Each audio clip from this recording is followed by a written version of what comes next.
തീവ്രവാദത്തിൻ്റെയും ഭീകരവാദത്തിൻ്റെയുമെല്ലാം ആ താടിയും ഇന്ന് ഇവിടെ പുതിയ വിവാദമായി കൊണ്ടുവന്ന ആ മുടിയുമായി ഇസ്ലാമിനെ അപകീർത്തിപ്പെടുത്താൻ ആരെങ്കിലും വരുന്നുണ്ടെങ്കിൽ തീർച്ചയായിട്ടും അവരെ ജനം പുറംകാലുകളെ കൊണ്ട് ചവിട്ടി മാറ്റിക്കഴിഞ്ഞിരിക്കുകയാണ് ഈ ദിവസത്തിൽ ഞാൻ പറയാൻ ആഗ്രഹിക്കുന്നുണ്ട്.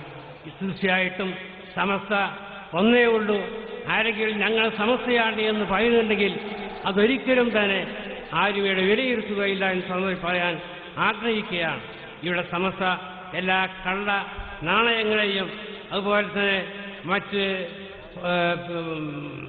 പിഴച്ച കാര്യങ്ങളെയും ജനങ്ങൾക്ക് തൊലിയൂരി കാണിച്ചുകൊണ്ട് ശരിയും സത്യവും മനസ്സിലാക്കുന്ന മഹത്തായ പ്രസ്ഥാനമാണ് ഈ സമസ്ത എന്ന് ഈ സന്ദർഭത്തിൽ ഞാൻ പറയാൻ ആഗ്രഹിക്കുകയാണ്. അതുകൊണ്ട് മഹാനായ സയ്യിദ് അബ്ദുറഹ്മാൻ ബാഫക്കി തങ്ങൾ പറഞ്ഞതുപോലെ ഈ മഹത്തായ സമസ്ത കേരള ജംഇയ്യത്തുൽ ഉലമയുടെ പണ്ഡിതന്മാരുടെ പിന്നിൽ ഞങ്ങൾ ഉറച്ചു നിൽക്കുന്നു എന്ന് മാത്രം പറഞ്ഞുകൊണ്ട് ബിസ്മില്ലാഹിർ റഹ്മാനിർ റഹീം എന്ന വാക്യം ഉച്ചരിച്ചുകൊണ്ട് ഈ മഹത്തായ പരിപാടി ഔപചാരികമായി ഉദ്ഘാടനം ചെയ്യുന്നു.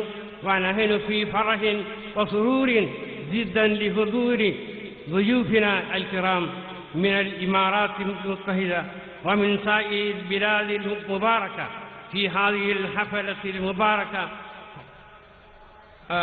وأرجو الله أن يوفقنا ولهم بخدمة الإسلام والمسلمين والعشاية أهل السنة والجماعة. السلام عليكم ورحمة الله. إنا فتحنا لك فتحا مبينا. بسم الله الرحمن الرحيم. ലോക മുസ്ലിം നേതൃനിരയിലെ സജീവ സാന്നിധ്യം ഇന്ത്യൻ പ്രസിഡന്റ്